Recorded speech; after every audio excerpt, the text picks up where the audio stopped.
Aaron Bastani, why, in the words of Robert Winston, is anti-Semitism endemic now in the Labour Party? I think there's a few explanations. One is the party's membership's tripled in the last few years, so obviously there's been a mass increase in people that could potentially be persuaded by these ideas. I agree with what you're saying about digital culture.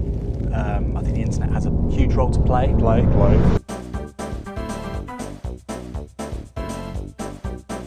Hello and welcome to a change of style to Complaints on Plate. For the first time, possibly the last time, but hopefully not, we're doing a kind of podcast format, and I'm joined here by my guest, Heather Mendick. Hello, Heather. Hi, Heather. Oh, I just said hi, Heather. Okay. You can edit out that, don't worry.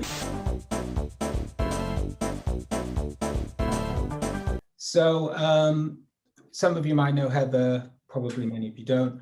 But Heather is someone that I met through Hackney Labour Party, and I've been helping her make some videos. She's got her own channel, all of that kind of thing. Links and stuff will be in the description.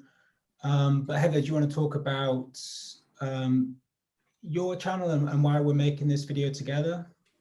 Yeah, so I started my channel kind of by accident, really, because I got 2 notices of investigation from the Labour Party. And after I'd written a response to the first, I kind of wanted to do something different to respond to the second. I wanted it to be public. So I thought making a video would be a good thing to do. And because I knew Daniel, I said, could you edit it for me? Because I felt like it needed to at least look decent and then communicate clearly. So thankfully Daniel said yes, and I've made one other video since then, which looks at the right wing of the Labour Party.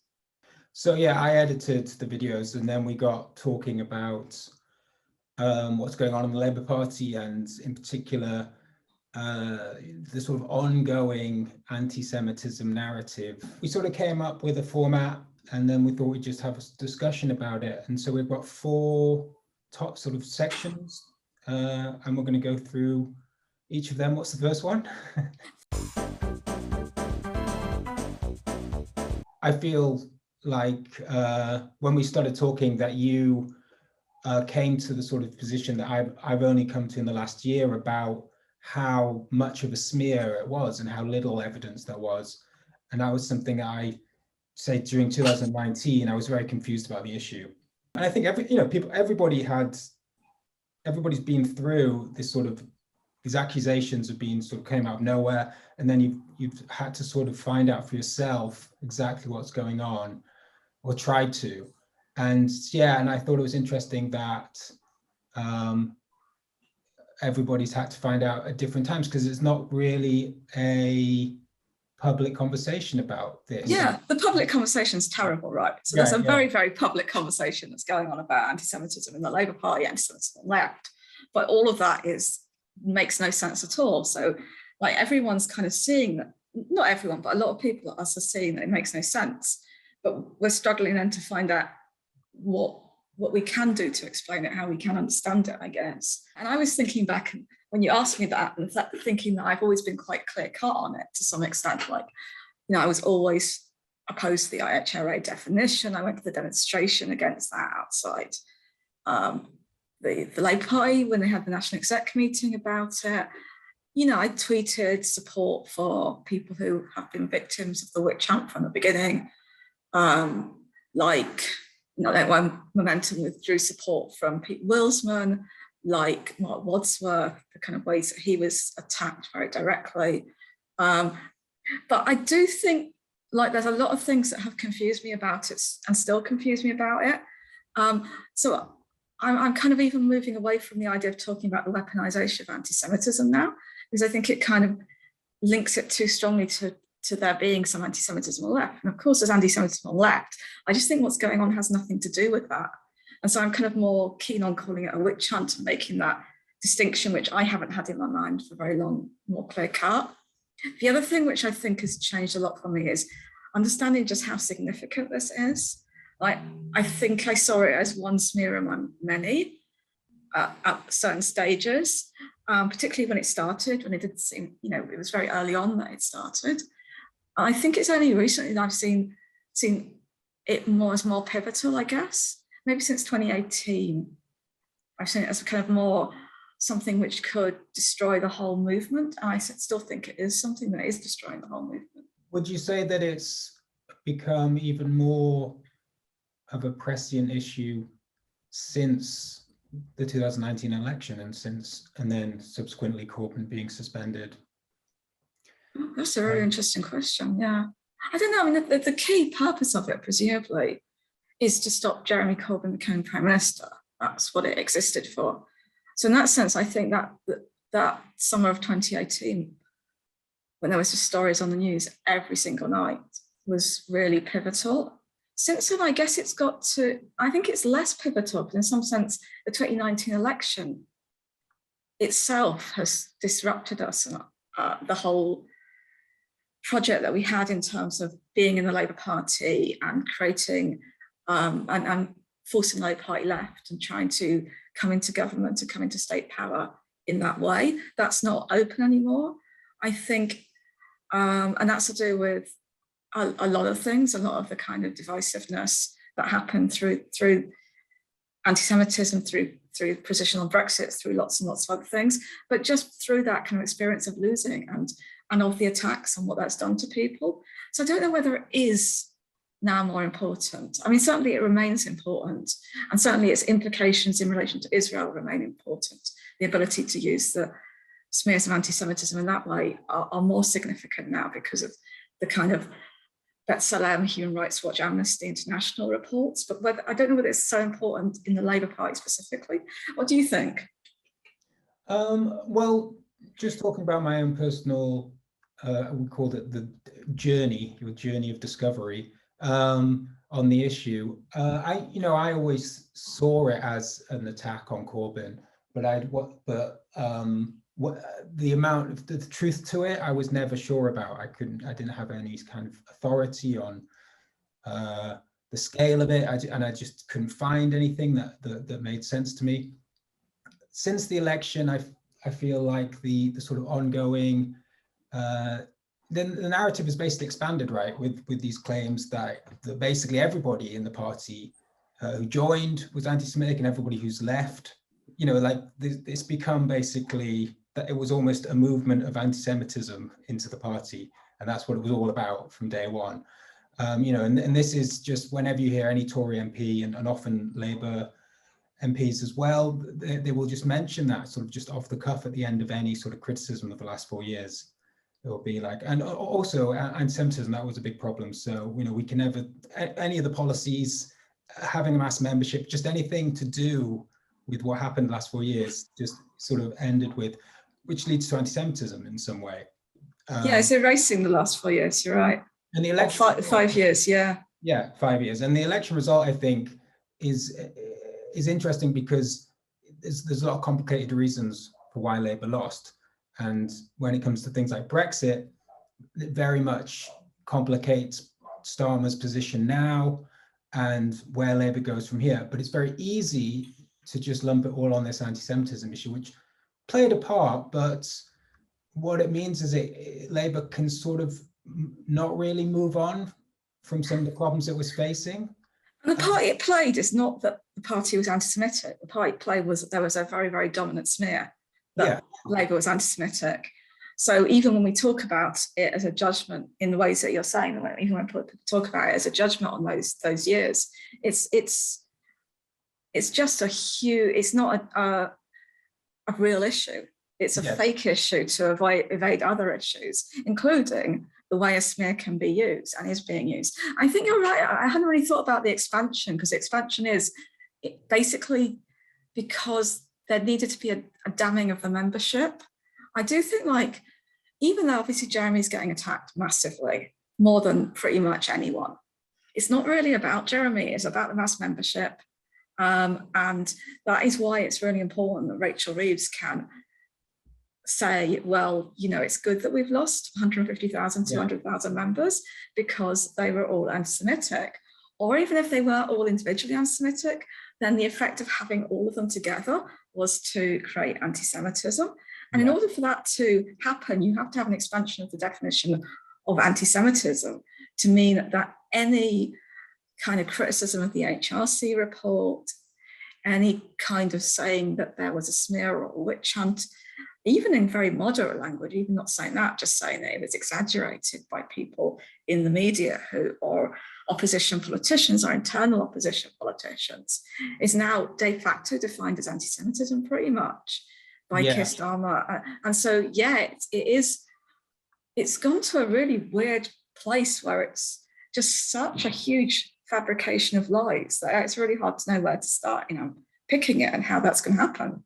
Yeah, well, I think we'll get into that later about if not coming back on initial issues and that just expanding to now, even if you mentioned that it was ever exaggerated once by anyone, that in itself is somehow a denial of the problem and therefore that's more anti-Semitism.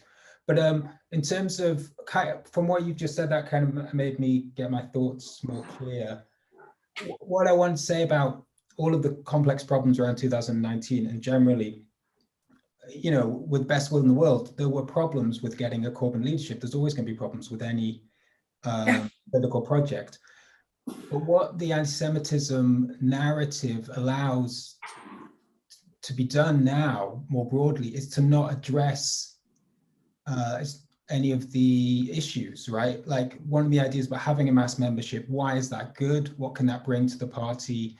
And also why, and there may well be, there probably is some negative issues to that, but people that are against that project can't actually find any decent arguments or don't want to actually get involved in any real arguments about the movement around Corbyn, and will just defer to anti-Semitism. Just you don't. The thing with the anti-Semitism smear is that it is incredibly, well, it's not real, but it's also incredibly complex and layered. But it's also incredibly well known in its.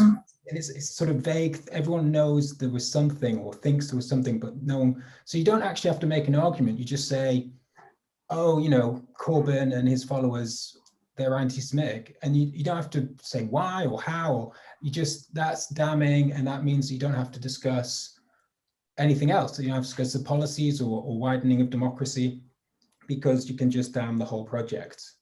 So we've both done videos on centrists, right?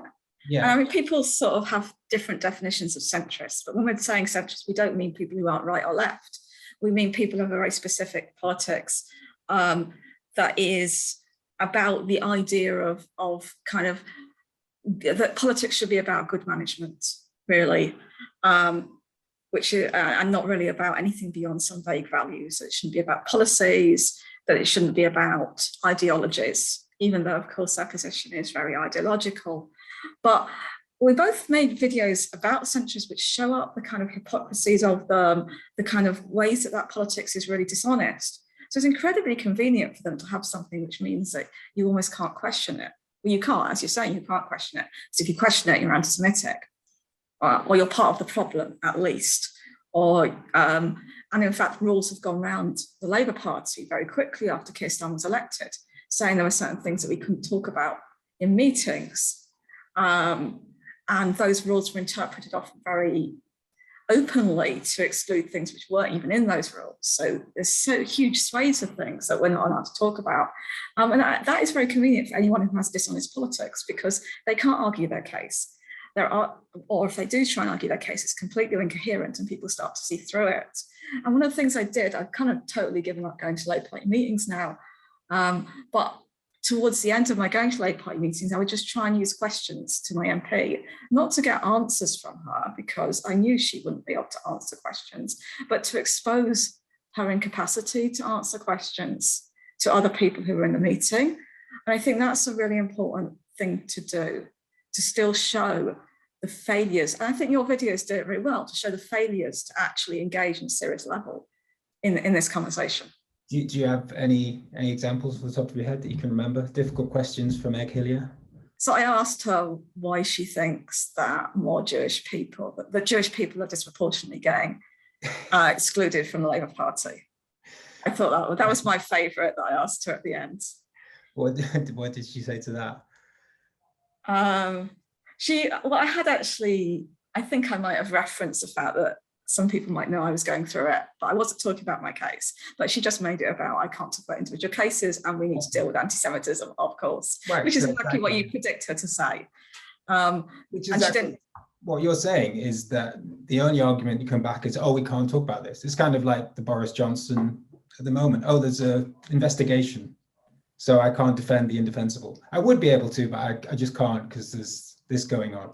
So they hide behind this protocol of like top down, we can't discuss this. You know, obviously I have a great argument, I just can't give it to you now. One of the things which is really important is people have called out a lot of times the hypocrisy of the right wing on this. And even from the left, some people have called out the hypocrisy of The Guardian and the BBC and other kind of liberal, in inverted commas, media outlets. But I don't think there's really been enough kind of discussion of, or we both don't think there's been enough discussion of the left and the failures of like the left bodies that represent us. And so Momentum is perhaps the main one of those. I mean, we've both been active in Momentum in Hackney. We're both at different times on the committee that runs the group. And so it kind of does mean a lot to us, Momentum. And I'm going to introduce with why I think Momentum's position on this is a problem, because they're not doing anything publicly to call out structurally the suspensions at the moment.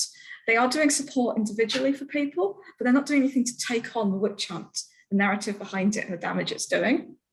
So I got a quote from a Twitter thread that Momentum put out, because they say, we can no longer think about the Labour Party as a team that we either support or don't support, because an electoral system like ours, so first past the post, the Labour Party isn't the team, it's the very pitch upon which the game of politics is played.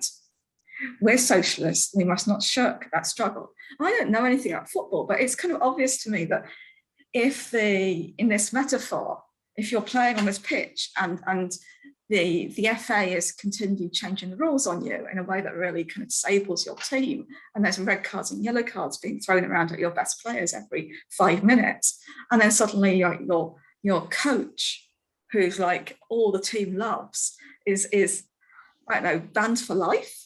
Like, how can you play on this pitch? How can you have this idea that is what you're supposed to be doing, that that's the fundamental obligation of all socialists, and not engage with what's happening around that game? And it seems to be totally contradictory that Momentum don't do that, and it seems to be urgent that Momentum do that, both for us as a movement, but also for the relevancy of Momentum generally. So I think that's where I'm starting from, that I feel like Momentum have let us down all the way on this, and that right now they really need to get in the game. Momentum's track record has not been great in so many ways. And the more I've sort of learned about the anti-Semitism scandal, crisis, whatever, I've found, and from what you've said to me as well, Momentum have sort of led the way of this not really standing up to it. It's kind of accepting the basic premise of it and then fighting individual wrongs here and there, which is basically is a losing argument, right? Because you have the problem is this narrative, right? The problem isn't that, oh, this person's tweet was slightly erroneous, or this person said that it was lots and lots of members when it was only a small amount of members. The problem is this general narrative that there is a problem at all. And so I think in terms of Momentum, they and Novara Media, I think we'll come on to talk about them as well, very quickly accepted this premise that there was a problem in the party. And so going back to the idea at the beginning of when did you start to realize it was a problem, and for you it was a lot earlier on. For me, I was much more outside of the party. I was a Labour member, but I wasn't really going to meetings, and I was sort of following things more through independent media like Novara, but also I was involved in Momentum. And so I assumed there was a problem, right? Because even the supposed media institutions and organizations that were on the side of Corbyn were accepting this as a problem. And so I just felt very confused because I didn't see any evidence of there being any problem, but everybody was saying there definitely was one. So it just put me in a weird position. I think put a lot of people in a weird position. I didn't really know how to counter it because I didn't want to be denying anti-Semitism when there was lots of anti-Semitism apparently. But at the same time, my own experience and what I could see, all of the people that were pushing the agenda, I could clearly see had an agenda against Corbyn and the left, you know, and so there was this weird disconnect, you know, that I found the people that should have been fighting against the narrative weren't. And anybody that was fighting for the narrative was clearly had a, you know, ulterior motive in what they were doing. So I found it very difficult. And it's only sort of after sort of 2019, and since Starmer's come to power, that you clearly see that it's the way that's just being used to totally change the Labour Party, that I've become much more confident in the fact that it was always a red herring, really. Yeah, I mean, I think so you've suggested that I start watching some Navarro videos again because I'd kind of given up Navarro in 2019. And it's been interesting to watch them kind of critically. We were talking about one, weren't we, where Michael Walker's talking about the smears against Keir Starmer and sort of pointing out the hypocrisy of commentators in the liberal media, that's a little bit to the right of Navarro, around this. And he ends kind of saying, you know, the hypocrisy in the sense they didn't call out those smears when they were targeting Jeremy Corbyn. And Michael's kind of punchline for this video is, well, actually, it's the liberal media, like The Guardian, who are supposedly on the left, and it's Labour MPs, who again are supposed to be on the left, who are like more of a problem than the right wing, because when people look at it, they think, oh, you know, the right wing, obviously they're going to attack Jeremy Corbyn because he's the opposition. But why are people who are on the same side as Jeremy Corbyn attacking him? And I think for people like us, like who are on the left, the people who are on the same side as us aren't The Guardian. They are Navarro Media and Momentum. So I think there's a huge culpability on Momentum, Navarro Media, on Owen Jones, on all the prominent people who are said to represent our movement and who claim to represent our movement. I think all of those groups would claim to do so, that they did not support us, they did not stand up for us, they did not give us a narrative and an understanding that would enable people to take on the lies. And as you say, not as in this is a lie, this isn't a lie, dealing with them each as individual cases, but structurally to understand what's generating lies, what's behind them, why they're effective, why we should often refuse to engage with debates about whether a particular tweet is anti-Semitic or not, because of what that kind of function of those kind of discussions and how they get used, and how it's actually just more important to illuminate the way that anti-Semitism is weaponized structurally. And I feel like Navarro is still really, really, really bad on this, and Momentum are still bad on this. And Owen Jones is just beyond the pale on this. I mean, I think he's the worst. And I don't want to get at Owen. I think there's lots of really good things about Owen, mainstreams, lots of left stuff. But it is a problem when the people who are supposed to be for us aren't. I totally agree. But this is something that we've spoken about, and I hadn't thought about how crucial their role had been, because I thought there was a problem. I didn't think that Navarro was failing me on this issue, as it were, you know, and that's something I've come to learn in retrospect, was that actually we should have been fighting this issue from day one. I feel like what I felt at the time, say around the 2019 election, and I think other people who were not really sure what was going on, was in a way partly just a hope that we'd get, you know, like everybody, that we would win this election miraculously, and none of this would matter, and we'd sort of steamroll ahead. It would matter even more if we'd won, though, wouldn't it? Good God. Yes, exactly. Yeah. It seems silly now to think about, well, you don't have to deal with these issues, just focus on the main goal. I think so. A lot of people were just ignoring the issue, right? We're just thinking, oh, it's a smear. There's lots of smears. You can't fight them all. You know, some people buy into it, but hopefully other people won't. And we'll win this election, and then everything will be great. There'll be no battles to come. You know, everyone will just accept, oh, Corbyn's won the election, so it's totally legitimate government and movement, and we all accept everything. And at this point, because there hadn't been any fight back against the anti-Semitism sort of narrative, it was very difficult at this point to say, well, that's not a key issue, right? Or that nothing has really been happening for the last 5 years. It's all just made up. And so, in the terms of Navarra, looking back, I feel that maybe they just didn't know. They just didn't know that it was so fabricated, which is not an excuse. That's poor for people whose job it is to be on the front line of Labour politics and understanding what's happening structurally. And so when I first started talking to you, and you were saying that you knew that it was ridiculous, sort of 2018, maybe since day one. Pretty much since day one, I think that, but a lot of it's ridiculous, not all of it. Yeah. I think it took me a while to work out that it had nothing at all to do with anti-Semitism. That definitely took a while, but right. There was a lot of ridiculousness. Yes. Yeah. And so the people at Navarra, we've mentioned Michael Walker, but Aaron Bastani as well. I going back to what you're saying about The Guardian, I wasn't a big fan of The Guardian before Corbyn was elected leader, but I think a lot of people, including myself, were quite shocked by what came out of The Guardian over that summer, and then as he became leader.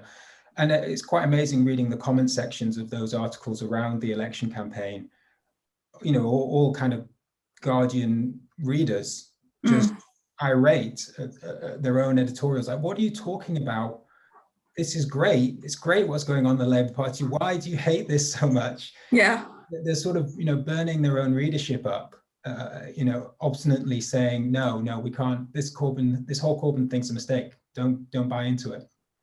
So a lot of people felt betrayed by The Guardian in that moment, after probably quite waning trust in it for a while. And so, there was a lot of mistrust, and that worked in a way to help insulate, I think, a lot of the membership against some of the other smears. But then with the anti-Semitism, because, like we said, Momentum and Navarra seemed to buy into it very quickly that there was this problem. That made it much more, you felt much more insecure in your position on it.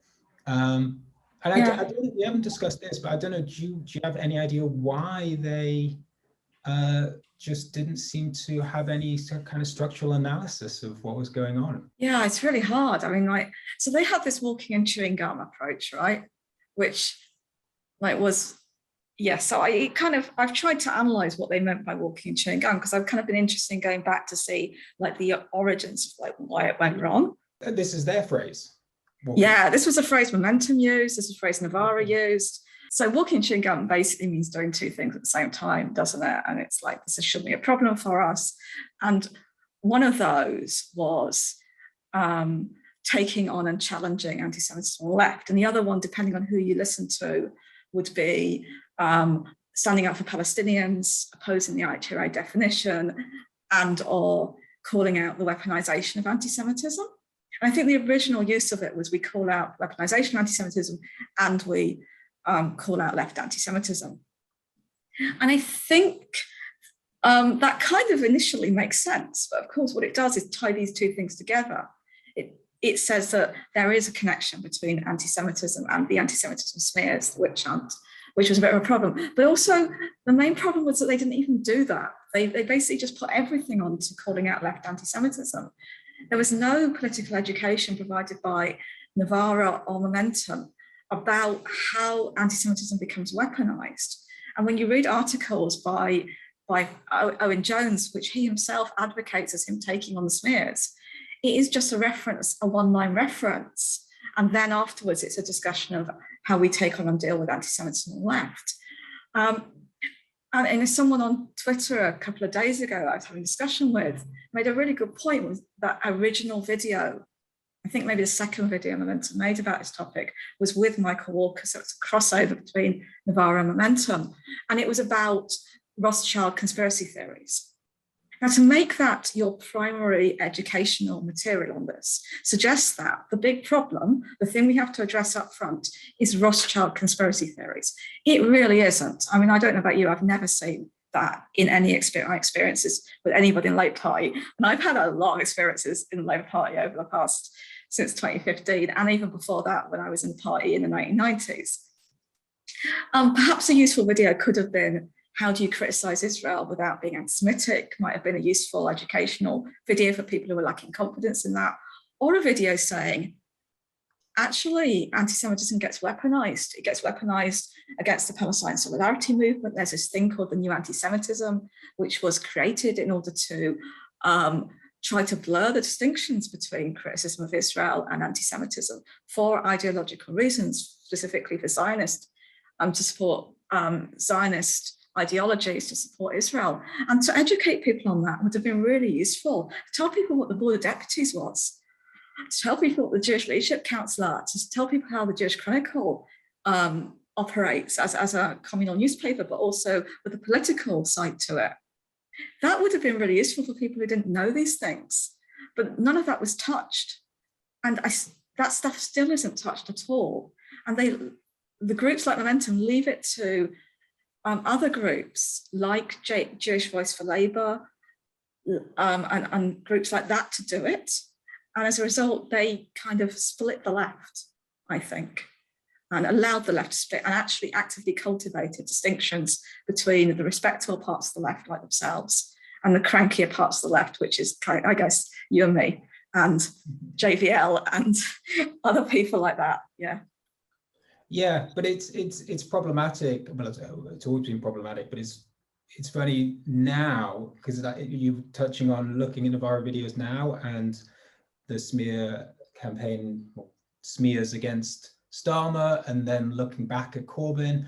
And as you say, Walker says, the big problem was the left/liberal mainstream media, basically The Guardian, not really fighting this anti-Semitism smear against Corbyn. And that's what you needed for people on the left and the sort of liberal centrists to get behind this project. But Novara themselves are probably the most guilty, because that's where a lot of people turn to put their trust into, particularly within the Labour Party under Corbyn, because they didn't trust The Guardian at that point anyway.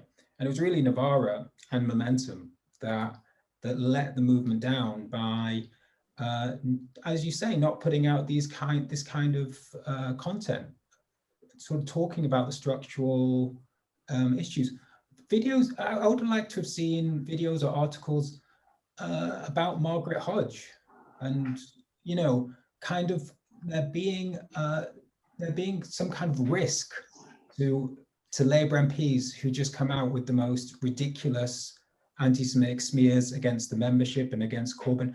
But nobody, you could say what you wanted, really. If you were on the side of there was a problem, you could say the problem was as bad as you can imagine. In any kind of way, you can say, Corbyn is the new Hitler, and you can say that everybody who's joined Labour since 2015, is a Nazi basically and wants to kill all Jews. And that was like people said, well, I don't agree with that. But there was also no problem with saying that. There was no kind of threat to your career or to sort of a public conversation about this is really a dangerous thing to say. This is, maybe as an MP, particularly within the Labour Party, this is damaging to the movement. It's damaging, it should be damaging to you and your public persona and career. And it's certainly going to be damaging to Labour in an election. And it's not true. So if you I've got Owen Jones in my head at the moment because I was having a discussion with him on Twitter about this, and he would say, oh, but I called out this, I called out that. So he probably did call out Margaret Hodge. Yeah. Probably Novara did. both of them called out smears around the laying the wreath, which became very, very important. But it was all, you're right, it was all about just individual cases. It was like, it wasn't really holding those people to account for those things in a kind of serious way. Yeah. And it wasn't providing a structural analysis. And it was always about distinctions. So this one we're going to condemn, this one we're going to ignore, this one we're going to support, was how they kind of played it. So there was no underlying analysis of why actually making those distinctions was a problem. And maybe those distinctions really worked for them, because my feeling is that they would always defend Jeremy Corbyn. They would go to great lengths to defend Jeremy Corbyn, but they wouldn't defend us. And that's why I think it wasn't an issue for Aaron to go on. And I don't understand this really. I don't understand why it wasn't a problem for Aaron to go on the BBC and to say that anti-Semitism is endemic in the Labour Party membership. And then to say, I'm going to give you a structural analysis of this, to say to Andrew Neil, and his structural analysis wasn't anything to do with smears. It was, oh, it's a mass membership party. When new people come in, maybe they haven't got the political education. Then there's the fact that we're all kind of using social media more, and social media creates certain kinds of interactions. It's quite toxic. And so he's basically saying, yes, you're right. I'm in this party with a load of people who are just terrible people. Maybe they're just stupid, but they're doing really terrible things.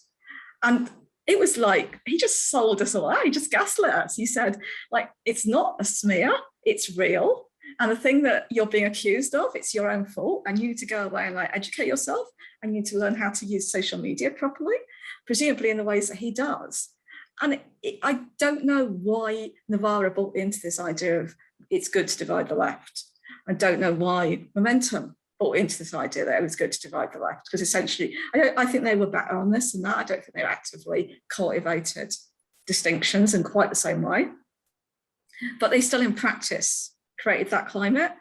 And I don't understand why the people who screwed this up so badly and got this so wrong are now claiming the higher ground as the non-crank left. And those of us who had a decent analysis that's grounded in the kind of structural understanding of society and how those anti-Semitism smears were part of that are somehow like idiots. It's really weird. Right, yeah, endemic's a great word, because it basically means that you can't get rid of it, right? So what's the... That's true, actually. We all know that now, don't we? Because it's post-corona, we didn't know that. Okay, so we'll just give up then. I mean, it's the idea, it basically is the idea of having large amounts of people is problematic. And that was just a very simplified way of attacking a large amount of people, because within a large amount of people, you're going to have horrible people. And so you find one reason, whatever it is, and you say some people in this large group are like that, and it's endemic. So what are you going to do? Basically get rid of everyone and just have a sort of technocratic, and I think that's what it hinges on for me. These fears that they tried initially, a sort of Bernie Bros thing that they tried in 2015. There's these aggressive, trots. And angry young people joining the party, and they're crazy. And we, as the sensible Labour Party, we won't be able to deal with this. So, calm down, don't get involved. And, a lot of people do worry about that. They're not sure whether they want to have democracy, really. They think, because you get told a lot about these angry mobs, Momentum mobs, taking over council meetings by asking questions. It's this kind of thing that a lot of the media doesn't want it, the Labour Party doesn't want it. So there's a lot of propaganda really about people being involved in politics being a dangerous thing. There is. It's interesting that that's the bit Navarra also seemed to resist, though, because they are a mass movement kind of oriented, and Momentum is as well. These are groups that, particularly Momentum, that believes, but it has to believe in mass movements. That's its whole raison d'etre, right? So to do anything that linked democracy to, that tried to, what's the word? So that to do something that presents democracy and mass participation is inherently problematic as always inevitably going to lead to something dangerous, like anti-Semitism or similar, that is really challenging to an organisation. They're kind of undermining that whole basis. And that contradiction, they need to really deal with that. Otherwise we end up with a kind of top-down movement politics where all that the movement exists for is to vote the correct way in the National Executive Committee elections and to vote through the rule changes that Momentum would like to see and the policies that Momentum would like to see, but not to actually participate. I do think that's been a tension with Momentum from quite early on. Yeah. And you can see that in the arguments that happened. We could get really technical on Momentum, it's not worth it. But there were arguments that happened around kind of formalising Momentum and its constitution and what the role of members should be within that kind of played out some of these discussions. And Momentum did seem to be uncomfortable with mass participation. Are you surprised that it now seems to be so prevalent on the hard left? I am surprised, although I think what Liz has said about its origins are exactly right. I think what Aaron said earlier is exactly right. I've had my own particular shock this evening because I thought Aaron had come on here to kind of take a different point of view from Robert. But when your opening question was, why is it endemic in the Labour, why is anti-Semitism endemic in the Labour Party? The response was not from Aaron, it isn't, but rather an explanation about how the digital world had changed the Labour Party. So actually that has left me in a state of shock because, you know, I hope that someone this evening was perhaps going to argue that this was exaggerated and that there was more hope than appears to be the case. You don't think it's been exaggerated then? I think there's been an issue where the claim is that it's been weaponised by certain parts of the Labour Party. But for me, that's immaterial because it's so important. It's clearly so widespread. So I think like what really struck me as well about these kind of moves within Momentum, within Novara, which were really in opposition to the membership in lots of ways, smearing the membership, were just how destructive they were to building a project based on solidarity.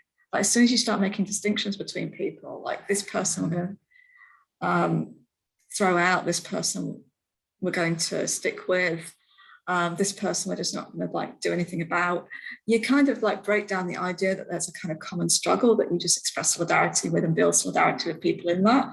And you really create a movement that's very excluding because people are worried that they're going to say something wrong. Like someone comes into the movement and they're attracted by Jeremy's politics and they don't really know much about politics yet. But then they start to see that some people are getting told off for what they're saying. Some people are getting complaints put against them, investigations. Some people are being suspended, excluded. They start to worry. They start to lock their Twitter feed or delete things. They start to not say anything in meetings. They start to feel out of place. And there's a kind of sense of suspicion and fear and anxiety. And it just, that in itself destroys the possibility of a kind of mass membership, radical, insurgent Labour Party.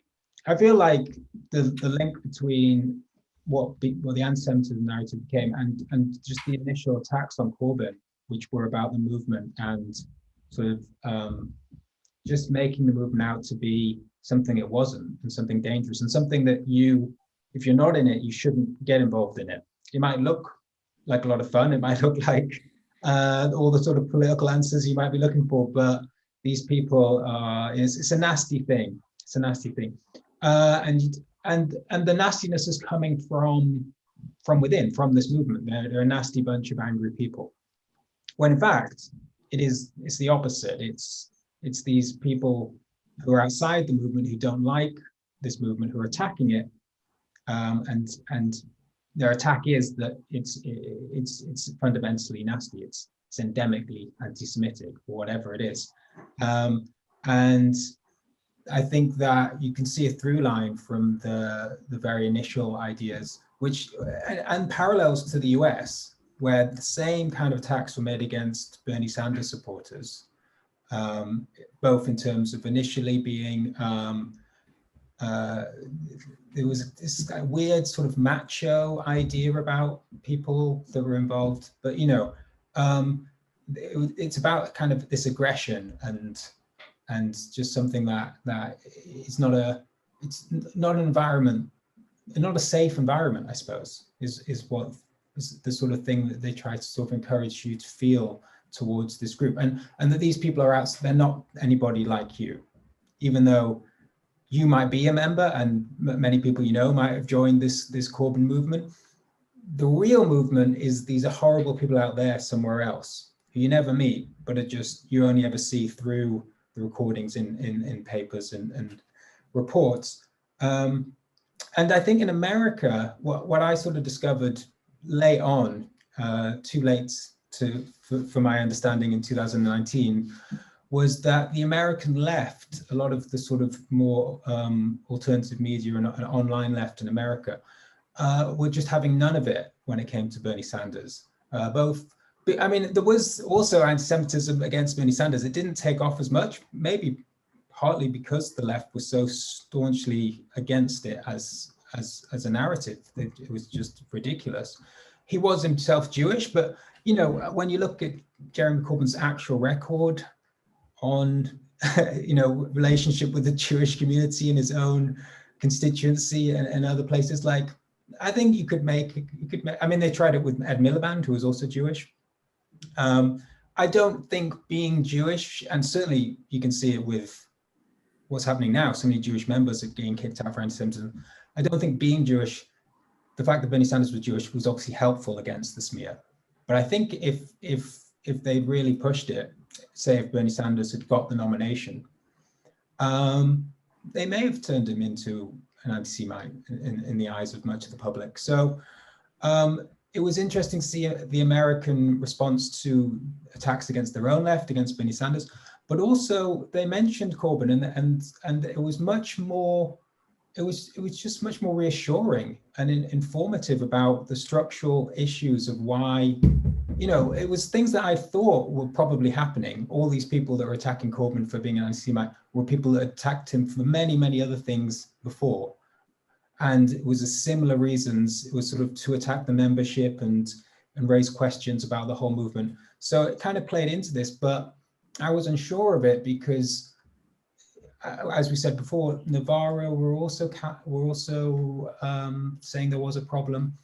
And then the American left with Corbyn and Sanders, like, no, this is not an issue, okay? This is a smear campaign.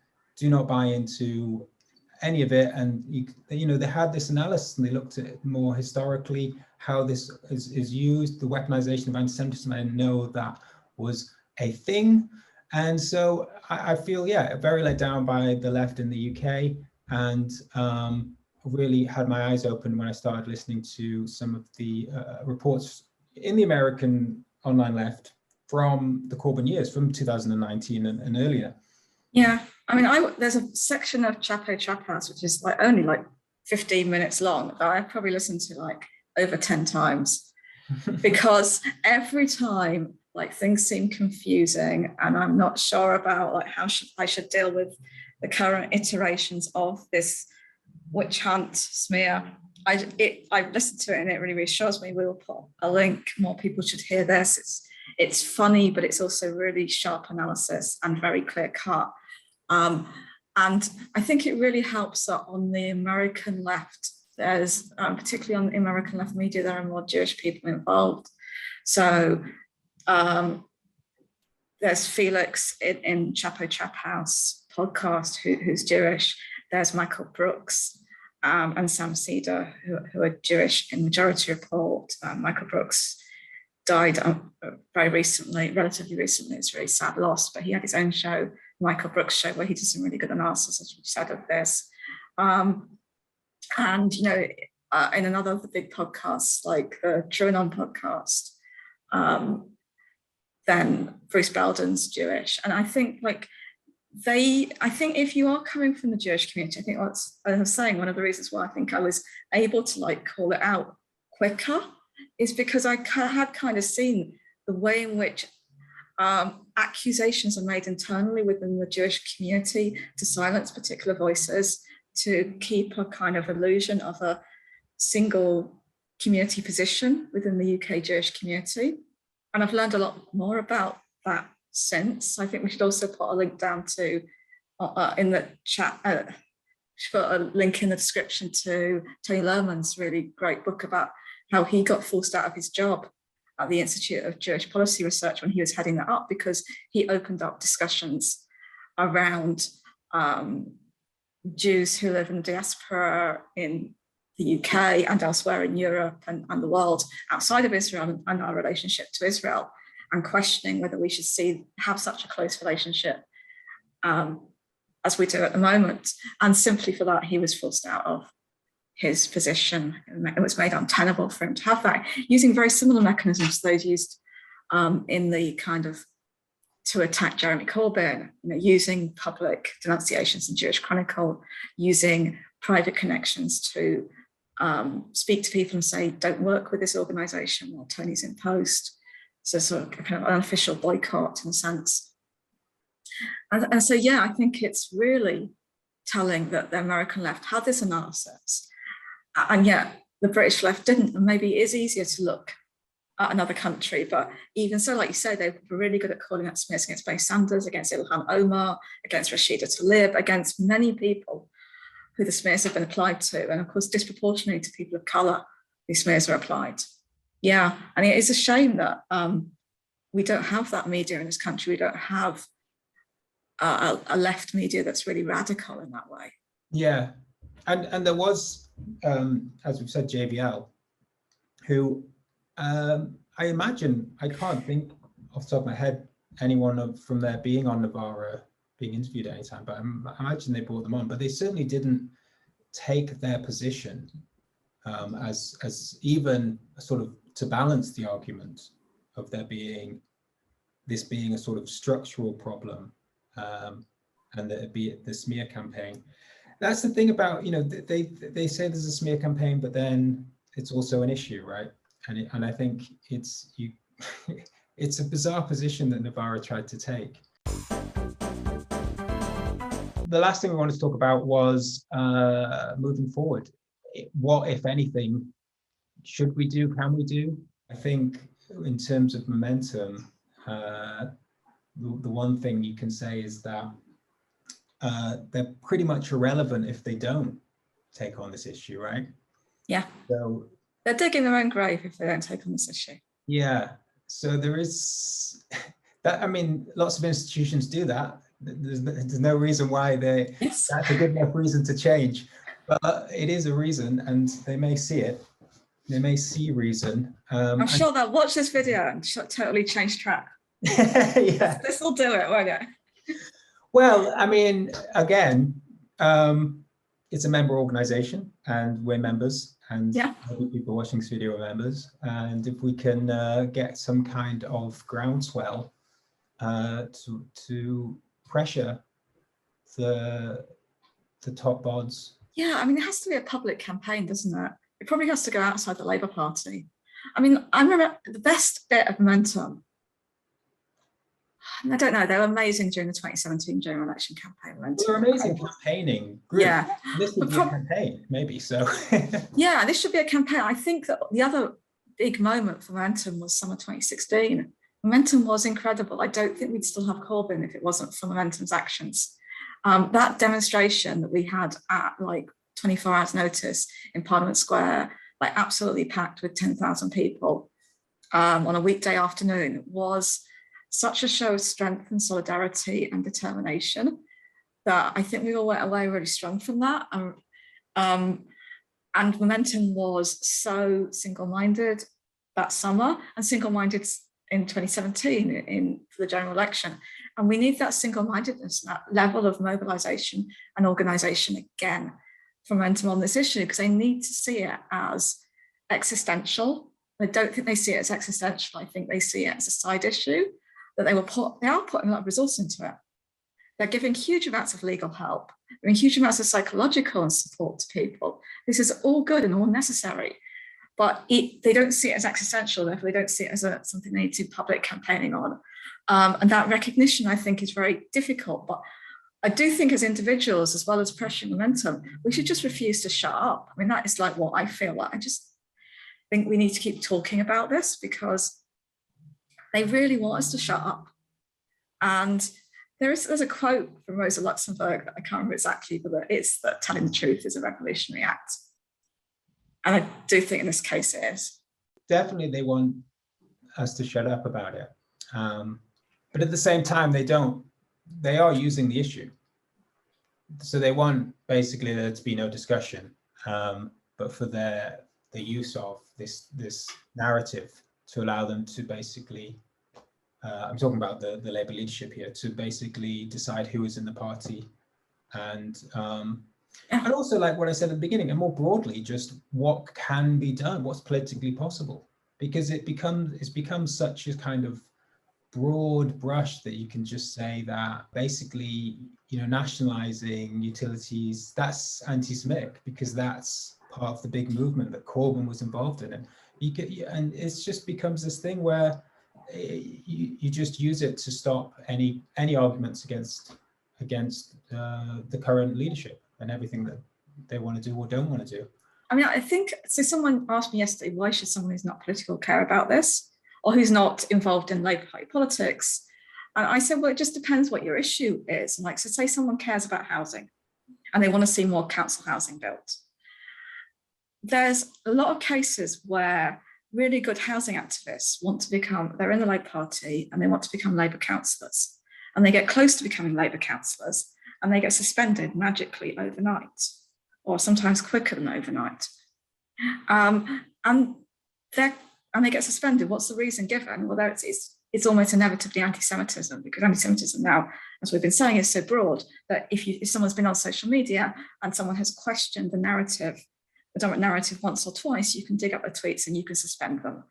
That wouldn't probably be a suspension in normal cases, but if they're going to be trying to be a council candidate, it would be, because there's higher strict standards exactly at that stage. So if we're blocking people really because they're going to challenge the kind of pro-developer policies that a lot of Labour councils have, and block them from having even a small bit of state power as a backbench councillor, then we should care about it, because the Labour Party is a stranglehold on power.